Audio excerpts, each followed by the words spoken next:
Catus Maximus here. This is a basic review of this Dynamic Tools, which is the North American branding of Gray's Tools, which is a Canadian tool company that's been around for a while. This is a promotional product. I do appreciate them sending this to me. Insulated tool sets aren't cheap, and that's the first thing. This is the D11 3000 set from Dynamic Tools. It is shipped straight out of Canada. $350. So you might say that's a lot of money, and it is. But when you start looking at actual, not just individual, some insulated screwdrivers or a set of insulated pliers or something like that, when you start looking at tool sets, particularly sockets and wrenches, they start getting real expensive real fast. Just look around anywhere from Home Depot, Klein, Wea. Those sets easily start jumping into $500, $1,000, $1,500, even $2,000 for really comprehensive master sets. Let me get a little bit wider angle. You can see my junky setup here. So, a couple of the wrenches did appear to have popped out. This is an IEC certified, ANSI certified set. They do have these foam inserts, and you know, being shipped from a different country, I don't feel so bad about having some of the tools popping out. It's a metric set. What you get is 6-point sockets, 10 millimeter through 14 millimeter, and they skip and they give you a 17, a 19, a 22, and a 24.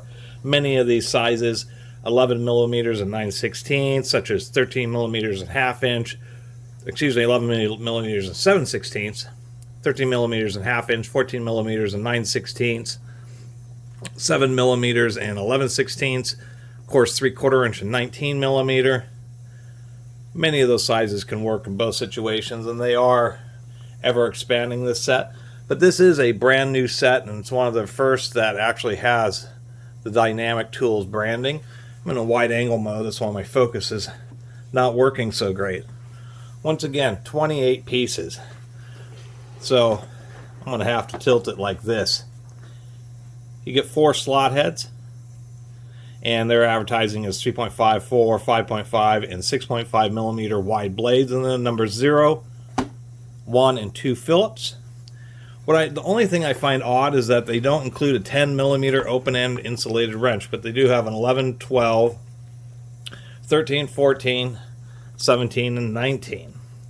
Of course, you do get the obligatory side cutters, linesman's pliers, needle nose, 10-inch, ½ inch drive ratchet, and a 5 and 10-inch extensions. And so the reason insulated tools are so expensive is, one, is the more expensive the certification, 2 is the actual insulation itself. These side cutters do seem pretty decent. They are hot riveted. They do have a nice tight rivet. They are just 6 inches. I have to zoom in just a little bit here so I can get a better focus so that you can actually see that they do have certifications on them, so they are indeed proper. Do like the foam. It is pretty tight fitting, helps kind of keep them clean. Here's their linesman's pliers. These are just some basic linesman pliers.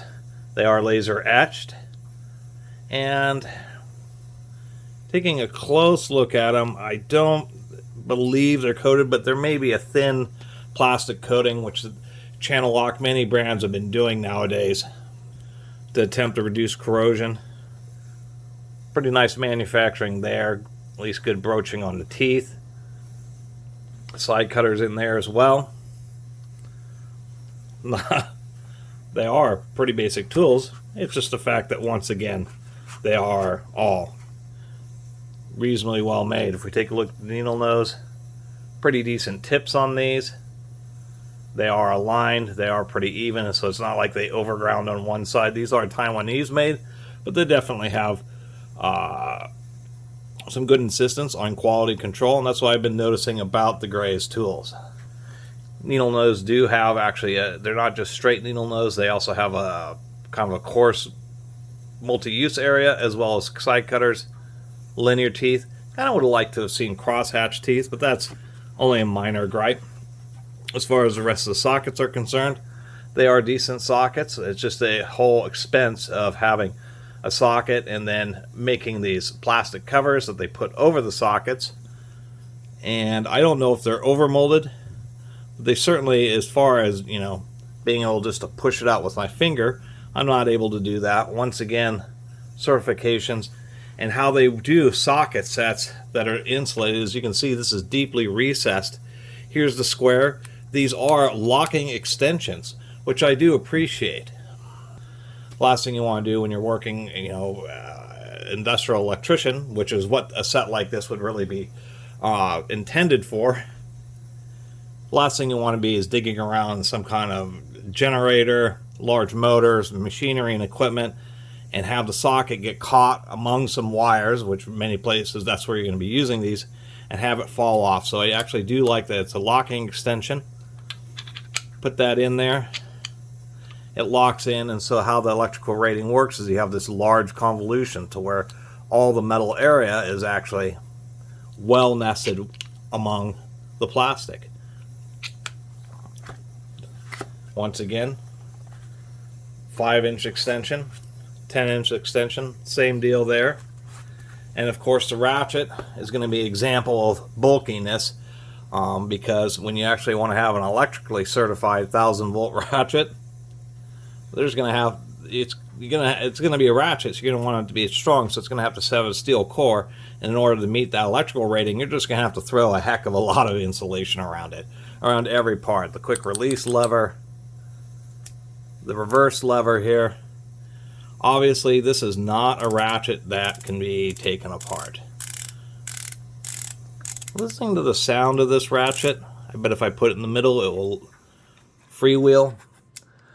This is a swing pawl ratchet. This is not a batwing pawl or floating pawl or any of the other designs. That's the only thing I think is just a little bit disappointing. And you can just kind of tell the kind of rattly sound that it makes that it is a swing pawl ratchet. But I'm not going to give them too much gripe. These, once again, it's a true insulated ratchet. As we can see here, lots of insulation. Extends down, so when you put that in there, it recesses, and even this collar kind of goes into a double lip there. And that's how you can actually have a ratchet and socket set that is actually certified to prevent you from getting the beans shocked out of you if you happen to come into contact with something that is live, that is high voltage. And that's particularly applicable to industrial situations, especially when you start getting up to 480 volt or 600 volt systems. That voltage really does start to want to jump. I mean, working in a machine shop, connecting up that, you'll often be running into 480 volt, lots of manufacturing situations. So really kind of like this set a lot. Do appreciate them sending it to me, because it's not something I would have exactly bought myself. It's the kind of thing that you buy when you actually need it. You're making money servicing lots of high voltage electrical stuff, and in situations where it makes sense to actually have a protected insulated tool set. And Gray is really trying to push in the North American market. They really, you know, this kind of you know, difficult as a general tool manufacturer just to kind of stay at a certain level, so they're trying to expand into other markets and increase their tool sets so that they can stick around. But Gray has actually been around since 1912, so more than 100 years. They have all sorts of tools, tool cabinetry, master sets, that type of stuff. Not a lot else to say. We will take a look at these open-end wrenches. These are kind of interesting. An open-end wrench.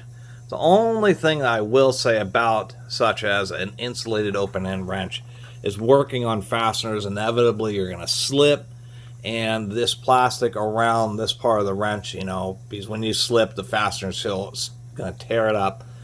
You drop it, it's going to kind of tear up the area around there, and that's just inevitable. But once again, pretty handy. Not often do you see 1,000-volt rated open-end wrenches. I guess I kind of would have liked to have seen these be set up to be combination open and box end wrenches, but I don't feel too bad. One of the advantages, I should say, about having just simple open end wrenches is that they're a bit more compact and they will work in tighter areas. Other than that, I suppose we'll take a look at the Phillips. Slot heads are slot heads.